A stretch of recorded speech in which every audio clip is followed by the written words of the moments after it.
زيد.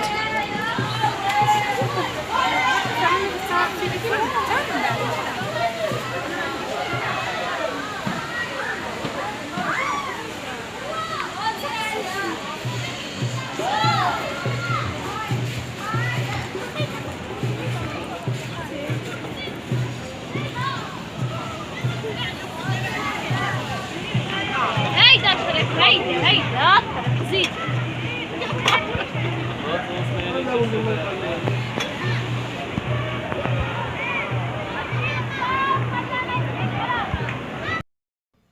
صباح الخير البنات، كي صبحتوا؟ لاباس عليكم؟ بخير، نتمنىكم تكونوا بخير وعلى خير. كما كتشوفوا البنات، اليوم اللي غادي نشارك معكم واحد الفلوق اللي هو زوين.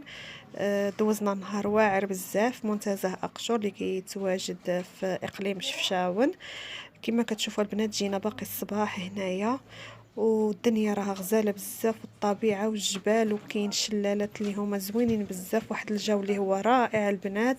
دوزنا واحد النهار ما شاهدتكم فيه، نتمنىكم تزوروا هاد البلاصه، واذا جيتوا ليها اكيد غادي تعجبكم وما غاديش تسخاو تمشيو منا. نتمنى يعجبكم الفيديو، خليكم مع الفلوق وتشوفوا كي دوزت النهار في اقشور.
وكما كتشوفوا البنات، هذا هو الغدا ديالنا اللي تغدينا. شوينا الكفته وبصله ومطيشه ودرنا شليضات ايوا والزيتون والفلفله المرقده، وكان غدا بسيط ولذيذ في نفس الوقت مزيون.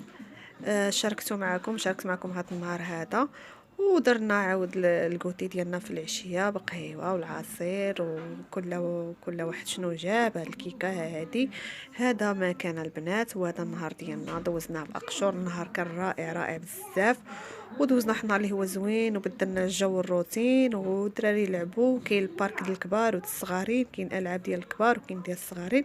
مهم منتزه اللي هو زوين بزاف ورائع، وما سخيناش. ونتمناو نعاودوا نمشيو لاقشور. نتمنى اللي ما عمره ما جا يجي يشوف هاد البلاصه، راه زوينه بزاف، يجيب وليداتو وعائلته يفوج واحد شويه. ايوا، ونتمنى يكون الفلوق عجبكم، واذا عجبكم ما تنساونيش بالتعليق ولايك، واللي اول مره كيشوف قناتي دير اشتراك باش يتوصل بالجديد. صبري.